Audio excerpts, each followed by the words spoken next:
Hey there, friends. How is everyone today? Good to see you. I am just letting a few more people filter in here. We've got some guests coming in the waiting room. While we're doing that, Veronica, I just wanted to introduce you. Some of you know me already. Corey, co-founder of RocketPD, and of course, we have Veronica Sopher with us today. Veronica and I go back quite a ways, actually.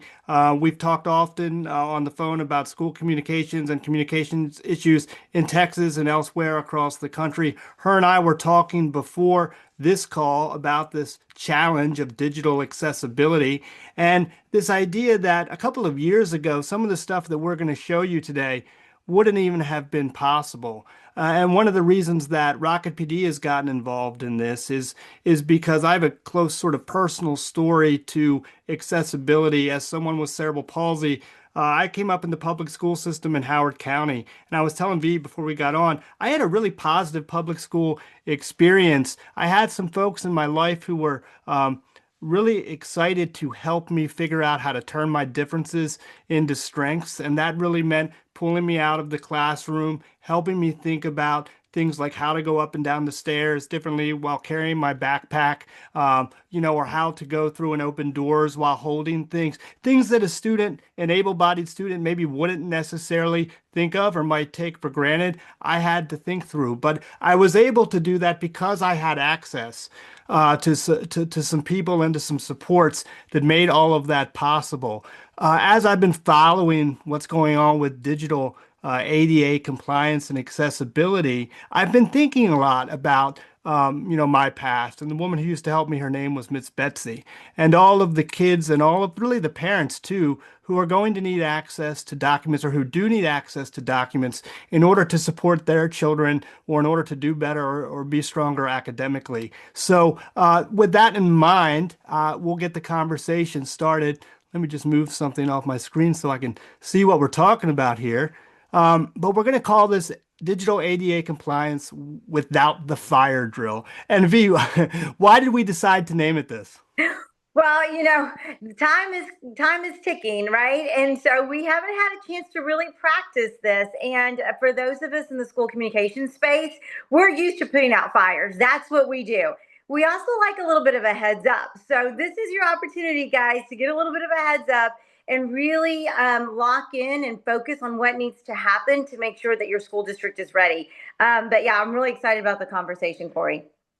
Cool. So speaking of, those deadlines and why we called it what we did, there may be some folks on the call who go back and listen to this who have already been thinking about the impending sort of deadlines for ADA digital accessibility. Some of you are familiar with the Department of Justice rule that came out that said those documents need to be made accessible. We're talking specifically about PDF documents and front-facing documents. Today, there are other requirements for websites and for learning materials, apps, and different things. Today, we're talking specifically about those front-facing documents that parents and other community members, students as well, might need to access. Again, this really does affect everyone in the country. We were just on a call with folks in Colorado yesterday. Today, we're talking with folks in Texas and across the Southwest, and there may be people from other parts of the country on as well. You're going to see this in a second. We really are offering sort of an opt-in way for districts to begin exploring how to do digital accessibility a little bit differently and hopefully Mhm. a little bit easier. One of the things at Rocket PD that we do is we listen to the needs of our community. We've got about 40,000 or so educators inside our community. And when they have an issue that bubbles up, we often will go out and try to find folks like Veronica or partners like Accessibility on Demand and ArtScan to meet that need. We heard from so many people that they were not prepared for this DOJ ruling. I'm going to show the deadlines in a second. The first tranche is in April of this year, and the next one is in April of the following year, depending on your size, your community size. But they told us they weren't ready. I've seen a couple of articles over the last week or so. One just came out yesterday, I think, in K-12 Dive that said that educators were surveyed and are not ready for this. So I'm hoping that this presentation will give you a little bit of a peace of mind. V, what have you been hearing from people in Texas and that you've been talking to? Yeah, absolutely. I think everyone misunderstood what being ready looks like. And so, while yes, Most of us feel really good about our websites. All of our website partners in the K-12 space have done a good job of ensuring that we're ready for this, but no one's been talking about the PDFs. So when we bring it up, and when I realized that a lot of the districts I support weren't ready, it was really concerning to me to think that we're moving into the spring and the clock's ticking and we don't have a tool. And so when I connected with you guys, I just thought my whole sphere needs to know about this opportunity. Yeah, it's pretty interesting. And if any of you folks on the call or listening have ever done manual remediation or been Mm. involved in that work, it is extremely tedious, as you know. It takes a lot of time. Unfortunately, with the amount of remediation that schools need to do just to get to base level compliant, a lot of them aren't going to have that amount of time. They certainly aren't going to have that amount of expense. We'll talk about what the cost can come sometimes net out to, but it used to be a couple of hours to do even one page, sometimes a full day. It used to cost between $8 and $20 a page, I think, is some of the estimates I've seen, and that's just not sustainable at scale. So we'll show you a little bit about that, but let's talk a little bit about that rule real quick to set the stage. So again, we're talking about PDFs largely on this call, the things that hang off of your website and in different places that people might need to access. Again, it's that WCAG 2.1 level 2A compliance, right? That's the level or the standard that those documents need to be to.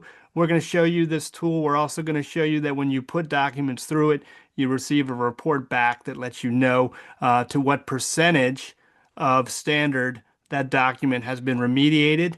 And we're looking usually in the range of 95 to 97%, which is excellent. So again, this applies to those board materials. I was just on with the Colorado Association of School Boards. They were looking at this, and some other board associations across the country. It applies to those policy documents. Viv, we're speaking your language here in terms of school communications, folks, and all the documents that people need to have access to, and all the phone calls that the communications people probably get when those documents are not accessible, right? Yeah, absolutely. And this also some of the bigger documents that we have out there. So it's the student code of conduct, it's the employee code of conduct, it's all of those PDFs that we look at, review at the during the summertime, we post in the fall, and we don't touch again. So it's all of those bigger documents that we do a lot of cross referencing with other departments. Yeah, and you could probably, your head will probably spin if you start to think about all of the documents that are out there. You're going to see in a second, like that's not what we recommend necessarily that you do to start. But Yeah. again, this is an ongoing project, right? That's the way I'd like to frame this today is think of what we're about to show you like a roadmap. Think of it like what we're going to show you is going to give you a way to step into this so you can hopefully remediate your highest priority, most front-facing documents first, and then really begin to build that map for how you go deeper into compliance. There may be some documents, and we'll talk about this, that you don't need to do, that you could just get rid of. There may be some documents that you decide you want to go deeper on. Maybe they're student-facing documents that you want to go deeper on, and so there's a way to do that too. But let's think of this as something that is ongoing, not a one-time project, and certainly not something that you need to do all at once. Yep, yep. And I would say too, Corey, the one document that I think most districts that really got them thinking about this is when you think about your student course catalog, because your course catalog is very robust, it's very detailed. And for a lot of districts, especially those of us who are doing it in design or in some of these other formats, it takes a lot of time to do. Yeah, for sure. I was looking at some of these documents. Like I think I saw a building plan document as an example, and how difficult that would be sort of to manually remediate, having been put through a system like this and what it could do in terms of the reading order and some of the other pieces. So, we can do some things with some pretty complex documents that I think will really amaze you when you get a chance to see it. But let's talk about those deadlines really quickly. Again, April 24, 2026, that is the first deadline coming up pretty quick. Now again, we just want to be careful when we talk about this, right? It's 50,000 population or more for that first tranche, which means your population of your community, not necessarily your students and staff, but your population of your entire community at 50,000 plus. And I think we would recommend that if you're curious about, well, where do I fit? I'd recommend consulting your legal department or your board, potentially counsel, to figure that out so that you make sure you know where the deadline is for you specifically, because that next round does come in 2027, almost on the same date for those who are under $50,000 in pop or 50,000 people, excuse me, in Mhm. population. I wrote here at the bottom, right? Starting early prevents expensive last minute remediation. Do you have any thoughts on that at all, V? Yeah, I think we all do a good job in the communication space about planning out our year. We know in the spring we're going to have graduation, we're going to have service recognition, all of those things can't be moved on the calendar. So when we think about our day,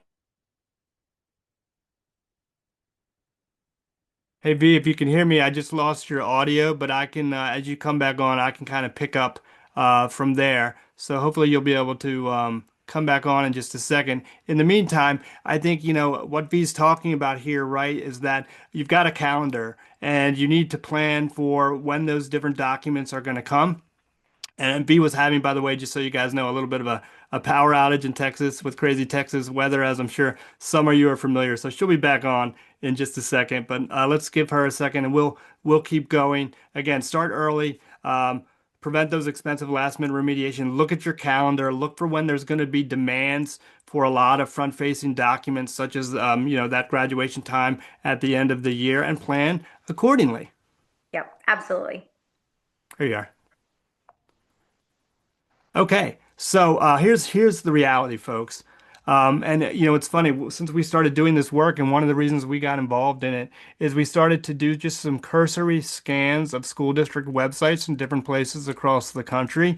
Now, our little scan can really only look at the things that we can see that are front facing.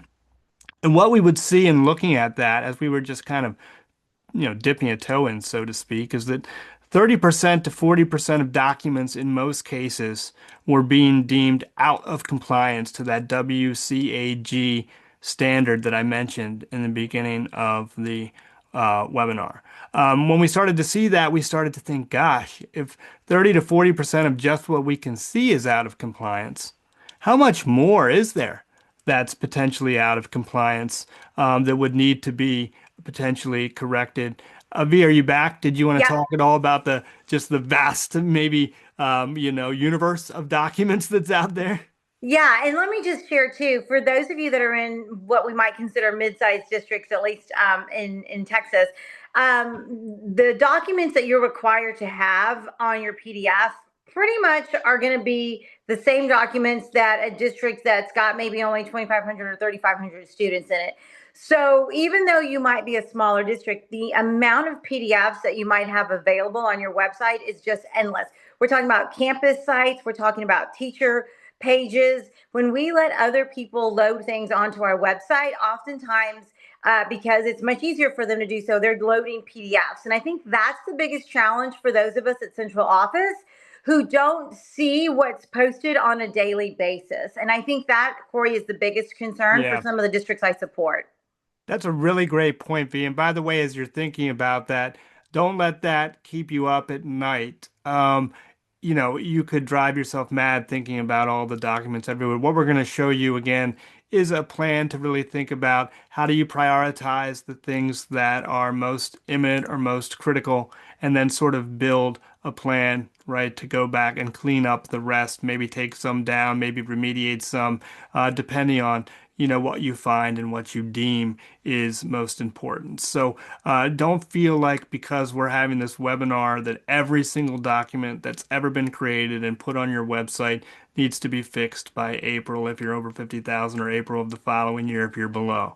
That's not, I don't think, going to be the reality for schools. Yeah. I think the reality is going to be a good faith effort, right? Figure out the things that you need to fix first and build in a plan so that you can continue to do this going forward. And the reality is, like, we're not doing this because of the deadline anyway. Yeah. Like we're really doing this because of what I talked about at the outset, which is making sure that people have the ability to access documents so that they can achieve their potential or be engaged in their child's education. And that's a moral imperative in a lot of ways. I know a lot of folks on this call and listening probably already feel that way. The problem has been like up until now, there really wasn't a way to do that at scale. Manual remediation's always been a possibility. It's always been something available to us, and we do use it, but we aren't able to use it at the level or at the speed that we need in order to be truly successful. So this is an option. Okay, so we talked about all those legacy documents. Again, limited staff time and limited accessibility expertise. I just kind of touched on this, right? Like, we don't have the time to just sit there and manually remediate. And even if we did, some of us might not have the expertise on staff. So then we got to farm all these documents out, right? And we don't know how long they're going to take to get back. And that's probably going to come at a premium cost to do that. So it's just not feasible. It's slow and it's very hard to sustain. V, anything to add on that side of it? Yeah, no, I think you really hit it on the head there. We're constantly trying to celebrate with our students how inclusive we are, and this is really an opportunity for you to put that into practice. And so I think the moral compass that we all have in school districts automatically brings us to a point where we're going to do our best. And if by chance a couple of things are not remediated appropriately, we'll make a good faith effort to go back and do it. So I don't want anyone to stress out about it. I think anytime we've gotten letters by the Department of Justice, if as long as we've demonstrated an effort, I think we're okay. So please don't worry about it. That's a really good point. Speaking about, this again, right? Again, I mentioned this, right? The why, right? It's not about accessibility. This is about accessibility, excuse me. It's not about compliance, right? We don't want to block access to those families and students. We want to build that trust across the community. And that really is a moral imperative. So again, just underscoring that aspect of it. Again, going back to my story of my friend Miss Betsy, who helped me when I was younger, and just getting access to what I needed in order to succeed, in order to find my own way. I think that's a piece of it too, is when you have a disability or you have a challenge, sometimes you need access to resources, not to do it the way other folks do it, right? Really, but to find your own way. And you're unable to do that if you do not have access to the materials so that you can sit with them and you can think about them. I don't walk through doorways the same way that other people do. I don't go upstairs the same way other people do. That's really the truth about it for people who are in that situation. They need the access so that they can figure it out for themselves. Okay, so I don't want to dwell too much on this. You mentioned the letters, like don't worry about it. But risks are increasing across the country in terms of litigation. I think everyone kind of is thinking about this, whether they're saying it out loud or not, because again, they don't want to freak out. I don't know, V, but like, I saw, and I wrote this down. Actually, I got a notepad here, and I think part of it might be on the slide. Yeah, so OCR complaints have been up. I saw a stat the other day that said 8,400 ADA OCR complaints were logged in 2024 alone. And if you go back a couple years, that's like 40% more. So you can see like a little bit more of a litigious culture here. I think if you were working in schools a while ago, you probably do have a little PTSD about the ADA physical accessibility guidelines and what happened when all the wheelchair ramps and the different things were being put into schools, lawyers literally driving around and like checking to see if those ramps and those doors were accessible and sending letters. I presented on this in Colorado in December maybe, and someone mentioned that they had received a letter from a lawyer, and then there was this thing that was going around, these $3,000 letters. Yeah. Make your website compliant or else. And have you heard about that at all? Is that something that Yeah, communications people are absolutely. getting? Yeah, absolutely. And a lot of us in the comm space have gotten similar letters, thinking outside of OCR, or I'm sorry, ADA, just in things like licensing music or, the Disney Corporation coming after school districts for showing movies. And so we get these cycles of very organized efforts to check our compliance, and it becomes a nuisance. And quite honestly, Corey, I think the biggest issue is it takes away Yeah. the work that we're doing for students. And that's the real time save that we need to be mindful of in public ed. Yeah, for sure. It's a distraction, and we It's a don't need distraction. more distractions. Gosh knows we have plenty of those in schools, particularly in the last couple of years. Just it's difficult to focus. So, then those settlements can get pretty high. Like I saw an article recently. I think it was like a $250,000 settlement. There are many. I mean, you can go research this. I don't need to list them out for you, but I would say take a look. You see that Ally ADA, you can go to that website and look at or Ally ADA, excuse me. You can go to that website and look at some things. So please do, and just know that those things are out there, and this is happening. And then we said like non-compliance can materially affect federal funding eligibility. Like this is a thing too. If you're applying for grants or you're applying for federal funding from the government, and someone says it comes back and says you're out of compliance with this DOJ rule, that could impact whether or not you receive those funds. So something to be mindful of. Something to ask your legal department about, and just to know is out there. Okay, so manual remediation is expensive.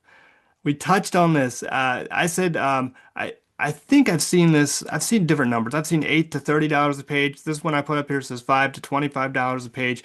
However you slice it, when you're talking about thousands of PDF documents potentially, it's insurmountable with manual remediation.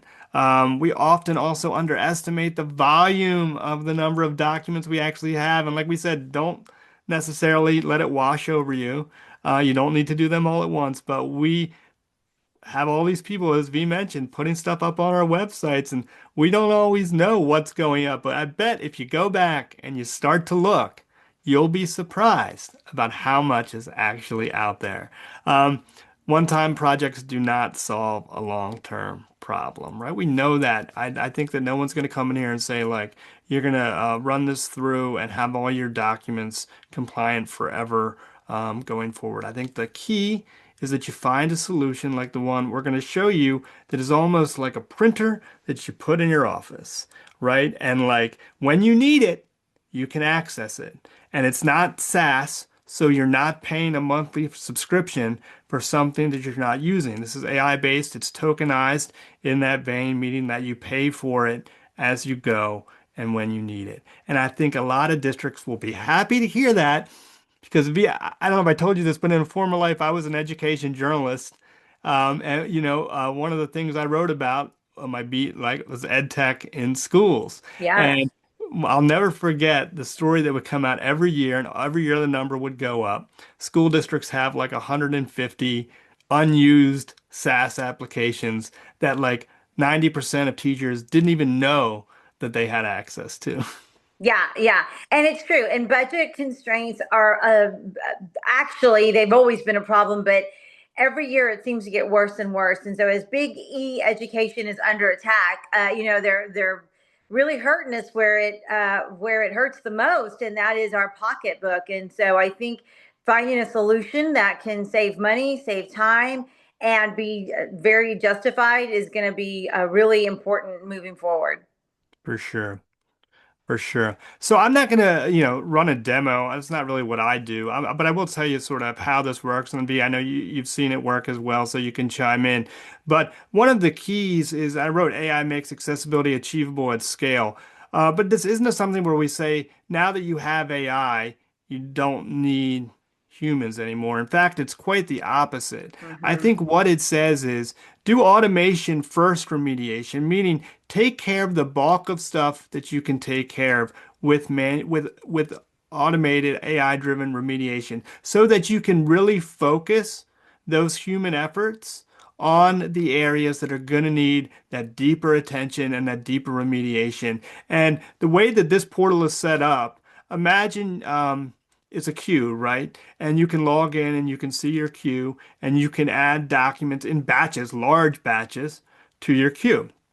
Those documents go through sometimes in a matter of seconds, often in a matter of minutes, and you get them back right in the portal with a report attached to it that tells you the level of WCAG compliance that it has. And there's another standard in there that it shows you as well. And you can see most of them are going to come in the 90+% range, 92 to 97, which is usually good in 99% of the cases. Good, right? You've shown people the documents, they're able to access them. If anyone asks, you can also show them the report that shows the level that it's at. But you may have cases where that delta, right, that extra 5% or whatever it is, you want to get a deeper remediation on. Well, you can go back into your system, pay some extra tokens, right, and get that manual remediation done as well, going all the way to that level 3. So that is super cool. It allows you to choose the depth at which you want to go, knowing that in most cases you don't have to go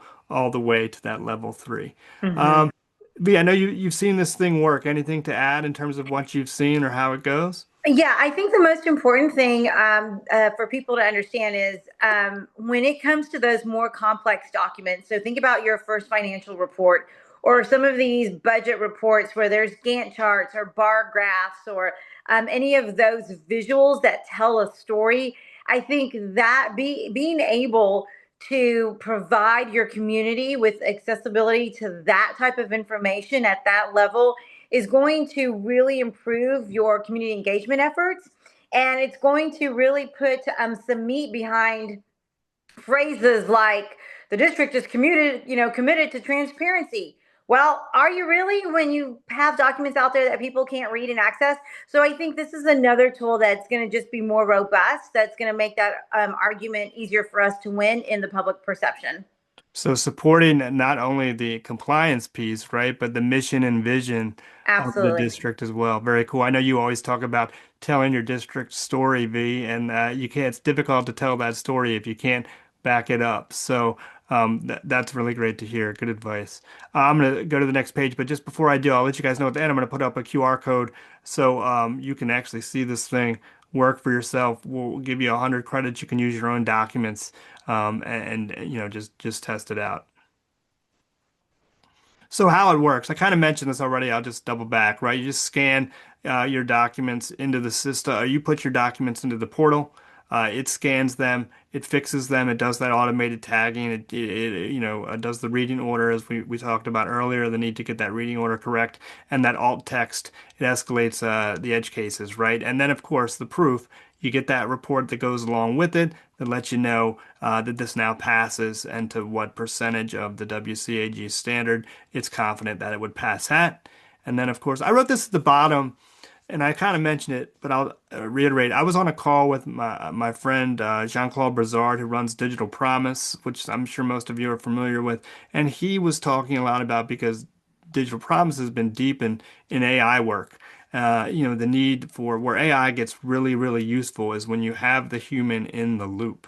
And I love that phrase, and I think it so applies here. We've got these school staff who really want to do great work. They want to make documents accessible. They're thinking about the gaps that students have or the gaps that parents have. And what they need is a tool so they can decide at what level of remediation that they need to go in order to achieve that compliance. So I think that's a cool way to think about it. V, I don't know if you have any thoughts on sort of that aspect of it as well, but I know like professionally, you don't want to be thinking about like a tool that's going to do my job for me. That's weird. You Right. want to be thinking about like a tool that's going to help me do my job stronger and better. Yeah, and I think most of us at central office have gotten used to the reality that AI is here, and so we've incorporated. Most of us have incorporated it into our work, but we all know that. there are some things that AI cannot replace. And so our ability to partner just makes us faster and, quite honestly, makes us more efficient. And that's what we need to be doing in order to live within our budget restraints that we have in public ed right now. For sure. For sure. All right, so I wrote compliance minus staff overload, right? Um, hopefully this can help us eliminate those document backlogs that have been keeping us up at night. We're going to do sort of continuous monitoring so that we can keep current with the stuff we know needs to keep current. V mentioned like do a calendar so you know when certain big pushes for documents are coming up throughout the year. That time in graduation, the testing time when tons of documents are going out to parents and families. You can do your own calendar and kind of see where those potential trouble spots are and really prepare for them and use this tool in support of that. And then again, generate those reports. And I mentioned that like you can get them to share with parents, you can get them to share with lawyers if lawyers come to you, you can get those reports to share with your board. I was going to say you can also get them to share with your board and other people who might do audits. So it's not necessarily just to show the parents that this happened or show the teacher that this happened, but if someone comes knocking, those reports are going to be pretty valuable to you when you go to show that you've made a good faith effort. Yeah, absolutely. Okay, so how do we get started? I know there's a number of folks on this call that are probably wondering. It's pretty easy. I'm going to put a QR code up in a second, but we've arranged so that everybody can get 100 free credits just to try this at really no commitment whatsoever. To see the portal, you can use your own documents to see how it works. In addition to giving you that access, we'll happily do a readiness scan, is what we're calling it for you. So you can see those front-facing documents and that percentage that we mentioned at the outset. Where are you? Do you need 40%? Do you need 30%? Again, that's not going to show you everything, but I think it will give you some idea of what's out there. And then, we'll give you sort of the demo aligned to your workflow and your process. So you can say, some folks have a team of people on this already. Some folks are just hearing about it today for the first time, and maybe they're the only person in their department. So everybody's workflow is going to be a little bit different. And Yeah. again, this is that human in the loop. It's taking the tool like it was a printer in your office and figuring out the best way to use it. And that kind of goes into the last point, right? We're going to help give you a prescription. We're going to look at what's out there. We're going to say, what do you really need base level to have done based on what we're seeing? We'll talk about that with you, and then we'll give you a plan to do those high priority items first. Any thoughts on those high priority items, V? Yeah, for me, it's anything that's board related. So many of our boards are in our communities are polarized politically. And so when we can, as a district, have our front facing board level, admin level documents in compliance, I think it just makes it easier for us to navigate the next few months as folks are going to be putting us under a microscope when it comes to that. For sure. For sure. So focus on what matters most, like B just Yep. said. Here's a couple of examples. She mentioned a few others. It really is up to you to scope that out. But of course, we know the things that are gonna, make the hair on the back of people's necks stand up. So keep those in mind as you're thinking about this and where to find those high priority items. Okay, so what does this look like now? Right. Again, I mentioned that initial with manual remediation, $5 to $20 a page or $8 to $30 a page, however you want to look at it. Unsustainable, not possible. With this, you're looking at credits that you put into essentially a piggy bank, right?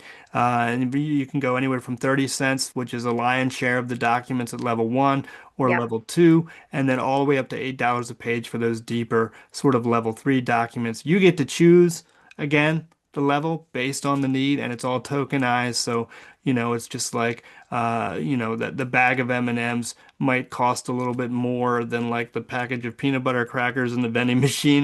It's kind of the same approach. You just choose what you need and you pay only for what you need. So that's the cool thing about the way a lot of these AI technologies are evolving is away from that traditional SaaS-based model of monthly subscriptions where things should sit on the shelf and kind of drive you crazy or even get forgotten about to a sort of thing where it's like pay only for what you need. Now, you still need to make sure that the people in your organization know that this tool is available to them. and that they're using it. So, that need doesn't go away. But I do think that this starts to make a lot more sense for people who are sick and tired of software that they don't use. Yeah.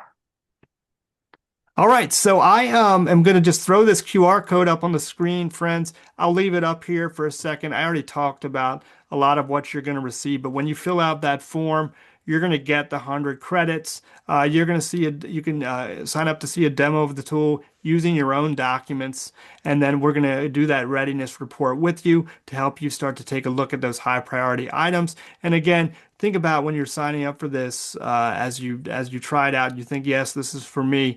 Uh, this really is about finding the base level of things that you need to do to get you to a place where you're feeling comfortable so that you can then build a path or a roadmap to those other documents and those other things that you want to do or need to do over time. We wouldn't ask that you do everything at once. I think that's one of the reasons that Rocket PD was excited to learn about this, is we know districts don't have the patience to hear somebody tell them up front that they need to remediate, whatever it is, a million documents tomorrow. That's just ridiculous. Let's find a reasonable path forward to do this at a cost that makes sense and one that creates some efficiency within our existing workflow so that we can maintain this over time. V, hmm anything to add before we close out? Yeah, I had a great conversation at the TSPR conference, the Texas School PR Association conference, just a couple of days ago about this. And one of the things we talked about is sometimes people get very protective of what's on their page on the website. So maybe it be the business office or human resources. And so, as the superintendent's office and the communications offices try to get people to clean up their content, there's usually a lot of pushback. For those of you that have been waiting for an entry point to get people to clean up their content, this is the perfect opportunity to do so. You can blame it on the feds, right? And so you get to do a couple of things. One, you get to streamline your website so that it is efficient and reads the way you need it to. Two, you can clean house and get rid of those old PDFs that you don't need anymore. And three, you can train people. And I think that has been, at least from having sat in the chief communications seat, one of the biggest wins for districts that are doing this now with this tool is it opens the door to the deeper conversation of how your websites need to operate and how they need to really serve families. So I think it can be a part of a much bigger conversation for those of you who have been struggling with that. V, thank you for sharing that, and I just want to thank you again for joining us on this call today. I always appreciate your perspective as a former communications chief and a communications strategist now helping districts in Texas, but really all across the country. We've all often talked about telling your district story. This really is a tool to help you sort of walk the walk, so to speak, with accessibility. And so, again, just want to thank everyone for joining us. I've left this up on the screen. Obviously, it goes away when I shut the webinar down, but I will send an email after the fact with the recording. It will have this information in it as well, so that we can follow up. I would say, try it with the 100 credits. As I mentioned, I was a journalist for a long time covering ed tech. I thought I had seen everything under the sun. I thought this was pretty cool when I saw it, like the way that it worked, the portal worked, and had the easiness with which it happened. So, hopefully you'll check it out. Thank you again for being here. If you have questions, you can always let me know in response to the email I'll send out, or reach out to Veronica and we can answer those questions for you. But we hope we've identified something that meets that community need that we've been hearing about at Rocket PD. We hope that you'll take a look at it. And if you have questions, just let us know. Thanks, V. Appreciate it. Great seeing you. Thanks, guys. Bye.